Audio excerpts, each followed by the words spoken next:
నమస్తే. నేను మీ కుప్ప పద్మిని. ఇన్నాళ్ళు మీ సపోర్ట్‌ని నాకందిస్తూ, మీ ప్రేమని నాకందిస్తున్న ప్రతి ఒక్కరికి కృతజ్ఞతలు.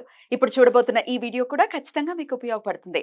లైక్, షేర్ అండ్ సబ్స్క్రైబ్ చేసి మీ ఇష్టాన్ని, అలాగే మీ సపోర్ట్‌ని నాకందించండి. అలాగే ఈ వీడియో పట్ల మీ అభిప్రాయాన్ని కామెంట్ సెక్షన్‌లో కామెంట్ చేసి నాకు తెలియజేయండి. నమస్తే. నమస్తే. Welcome to our channel. నేను పద్మిని. ప్రస్తుతం మనతో పాటు ప్రముఖ ఆధ్యాత్మికవేత్త, ఆస్ట్రో న్యూమరాలజిస్ట్, ఎనర్జీ వాస్తు ఎక్స్‌పర్ట్, శ్రీవిద్య ఉపాసకురాలు శ్రీమతి జయప్రద గారు మనతో పాటు ఉన్నారు. మాట్లాడదాం. నమస్కారం అండి. శ్రీమాత్రే నమః. ఎలా ఉన్నారు? బాగున్నాం. మీరు ఎలా ఉన్నారు? నేను బాగున్నాను. చాలా రోజులు అయింది మిమ్మల్ని చూసి. అవును.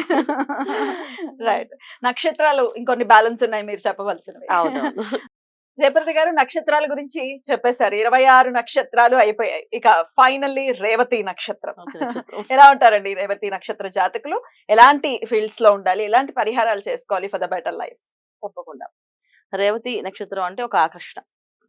వీళ్ళు ఎక్కడున్నా వీళ్ళు ఒక ఆకర్షణతో ఒక మ్యాజిక్ లాగా మనని మ్యాగ్నెటిక్ లా లాగేసుకుంటారు అనమాట. సో అలాంటి ఫార్ములా ఉన్న నక్షత్రం అన్నమాట ఇది.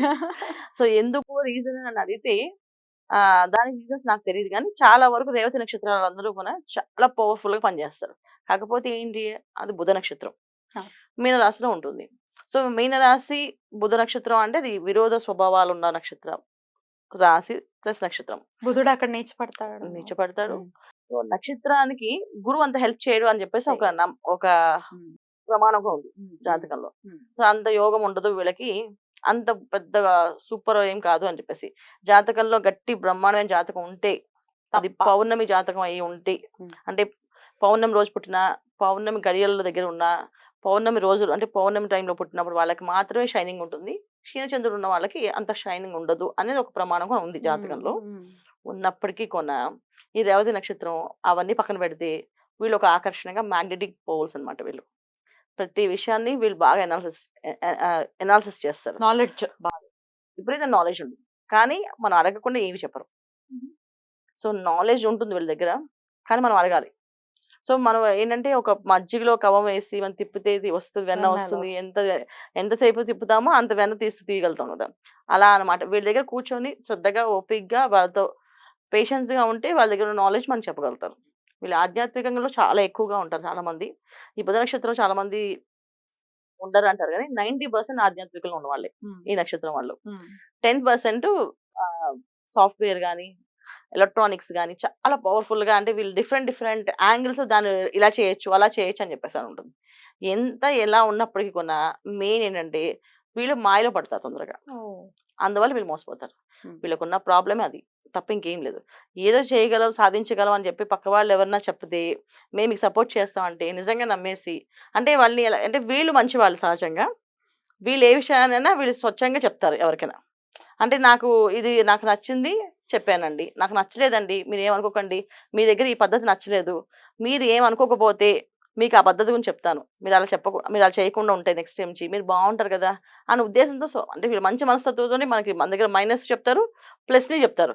మీరు ఉన్న ప్లస్ మీరు వాడుకోవచ్చు కదా, ఎందుకు మీరు దీనే ప్లస్గా పెట్టుకోవచ్చు కదా మీరు అని చెప్తారు. సలహాలు బాగా ఇస్తారు, అన్నీ చేస్తారు. కాకపోతే ఏంటంటే వీళ్ళు కూడా ఎదుటి వాళ్ళకి అలాగే ఉంటారని నమ్ముతారు వీళ్ళు. అదే వీళ్ళకి మైనస్ పాయింట్.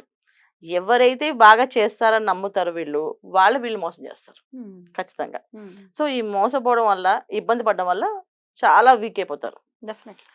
మళ్ళీ లైఫ్ లో మనుషులందరూ ఇలాగే తయారై ఉంటారేమో అని చెప్పేసి అసలు నమ్మరు, అస్సలు ఎవరిని నమ్మరు. నేను ఒకసారి నమ్మి మోసపోయాను కదా, వద్దు మళ్ళీ ఇంకోసారి చేయకూడదు అనే స్వభావం. సో వీళ్ళకి సరైన లైఫ్ పార్ట్నర్ ఉండాలి ఎప్పుడు కూడా. సరైన లైఫ్ పార్ట్నర్ ఉంటే అప్పుడే వీళ్ళు యోగాని ఆ మ్యాగ్నెటిక్ పోల్స్ అర్థమవుతుంది. లేకపోతే ఈ నక్షత్రం వాళ్ళు అప్ అండ్ డౌన్స్ లైఫ్ లో వస్తూ పోతూ ఉంటుంది. అంటే మన రాత్రి పొగలు అన్నట్టుగా ఎలా ఉంటుందో వాళ్ళ జీవితంలో కష్టం, నష్టం, బాధ, సుఖము, సంతోషం, ఆనందం ఇలాగా వస్తూ వెళ్తుంటాయి, ట్రావెల్ అవుతుంటాయి అన్నమాట. సో బాగున్నారా అని చెప్తే వాళ్ళు ఆలోచించుకుంటారు, బాగానే ఉన్నావా అనేసి.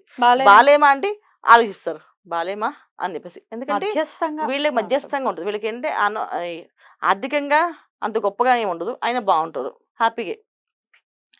ఎడ్యుకేషన్ లో ఫుల్ఫిల్ ఎడ్యుకేషన్ అంటే చాలా మంది ఎడ్యుకేషన్ చాలా మందికి డల్లే ఉంటుంది. ఇందులో ఫుల్ గా బాగా చదివే ఉండదు, చాలా ఆటంకాలు చదువుతారు. ఎవరో బాగా చదివేసామంటే చిన్నప్పటి నుంచి ఫుల్ అన్ని ర్యాంక్స్ అనేది ఒకే ఒకరు ఉండొచ్చు. మిగతా అందరూ కూడా చాలా స్ట్రగుల్స్ ఫేస్ చేస్తూ చదువుతారు. ఎంత బాగున్నప్పుడు కూడా వీళ్ళు ఎడ్యుకేషన్ అనేది ఎప్పుడు కూడా అబ్స్టకల్స్ జరుగుతూ ఉంటాయి వీళ్ళకి వీళ్ళ లైఫ్ లో.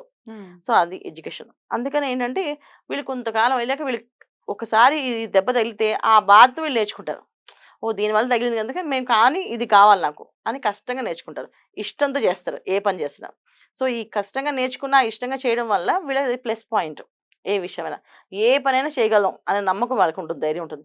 కానీ వీళ్ళు సరైన భాగస్వామ్యం లేకపోతే మాత్రం చేయలేము అనే ఫీలింగ్ మాత్రం బ్రహ్మాండంగా ఉంటుంది. అది వాళ్ళు ఒంటరి పోరాటం ఎప్పుడు కూడా ఏంటంటే ఎప్పుడో ఒకసారి బోర్ కొట్టేస్తుంది కదా, చేయలేము అనిపిస్తుందా, అలాంటి వైదగ్యంలోకి వెళ్ళిపోయిన వాళ్ళు చాలా మంది ఈ రేవతి నక్షత్రం వాళ్ళు. కొంతమంది స్వామీజీలు, కొంతమంది అసలు నాకేం వద్దు, నాకు అసలు ప్రపంచంలో ఎవరితో నాకు పని లేదు అని చెప్పి ఉండే వాళ్ళు కూడా ఉన్నారు ఈ నక్షత్రం వాళ్ళు. రైట్. అయితే ఎట్లాంటి ఫీల్డ్స్ వీళ్ళకి బాగా సూట్ అవుతాయని అనుకోవచ్చు? ఇన్ని అప్ అండ్ డౌన్స్ ఉంటున్నాయి మరి లైఫ్ లో. అలా ఉన్నప్పుడు ఫీల్డ్ లో కూడా డెఫినెట్ గా దాని ఇంపాక్ట్ ఉంటుంది. ఏ ఫీల్డ్ లో ఉంటే, ఏ పని చేస్తున్నా అప్ అండ్ డౌన్స్ ఉన్న పరిస్థితి ఉంటే అసలు బెటర్ గా ఉండడానికి ఏ ఫీల్డ్ అయితే బాగుంటుంది? సహజంగా వీళ్ళకి ఏ ఫీల్డ్ అయినా ఉద్యోగం చేయడం వీళ్ళకి ఉత్తమం అన్న.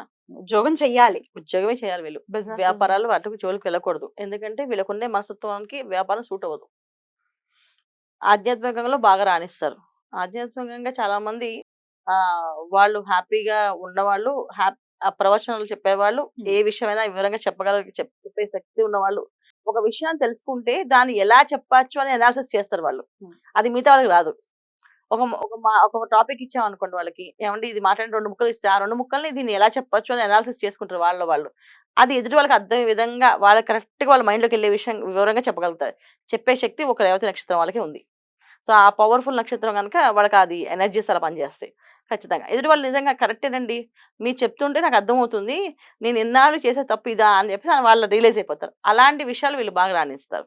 సో ఆధ్యాత్మికంగా బాగుంటుంది వీళ్ళకి. బాగా భక్తి, శ్రద్ధ, భగవంతుడు అంటే ప్రేమ, గౌరవం వీళ్ళకి.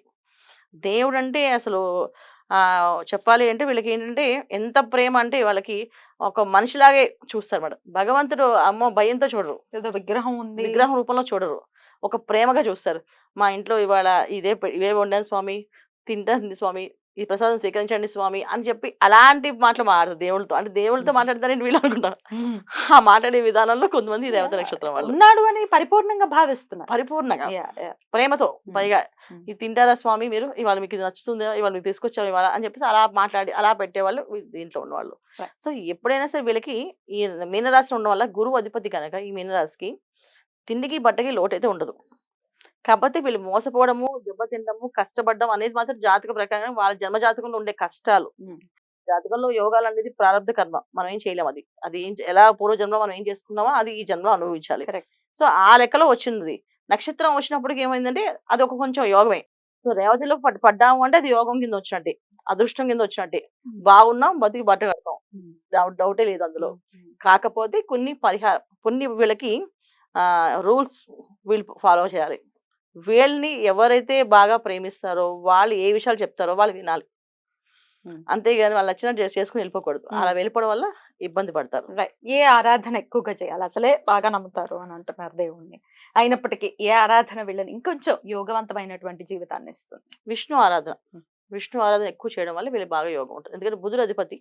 తర్వాత బుధుడికి యోగం కావాలన్నా మనకి ఒక మాట ఎనర్జీస్ కావాలి, ఎదుటి వాళ్ళు మన ఆధీనంలో ఉండాలన్నా శని భగవాన్ ఒక శక్తి ఉండాలి. శని భగవాన్ ఒక శక్తి ఉండాలి. సో విష్ణు ఆరాధిస్తేనే మనకి విష్ణుమూర్తి యొక్క అనుగ్రహం అనేది కలగాలి. అంటే శని భగవాన్ ఒక అనుగ్రహంగా కలుగుతుంది. ఎప్పుడైతే విష్ణు భక్తి వస్తుందో బుధుడు ఒక అనుగ్రహం కలుగుతుంది, శని భగవాన్ ఒక అనుగ్రహం కలుగుతుంది. ఎప్పుడైతే శని భగవాన్ అనుగ్రహం వీళ్ళకి కలిగిందో వీళ్ళు ఫస్ట్ ఆఫ్ ఆల్ వాళ్ళు మోసగాళ్ళ చెడ్డవాళ్ళ అని తెలుస్తుంది వీళ్ళకి. సో గురువు అంటే గురుగ్రహం శుభగ్రహమే. కాకపోతే ఏంటంటే గురుగ్రహం ఏంటి చెప్పదు, ఇది మంచి ఇది చెడ్డ నేర్పించదు ఆయన. శని భగవాన్ ఒక్కడే నేర్పించగలరు.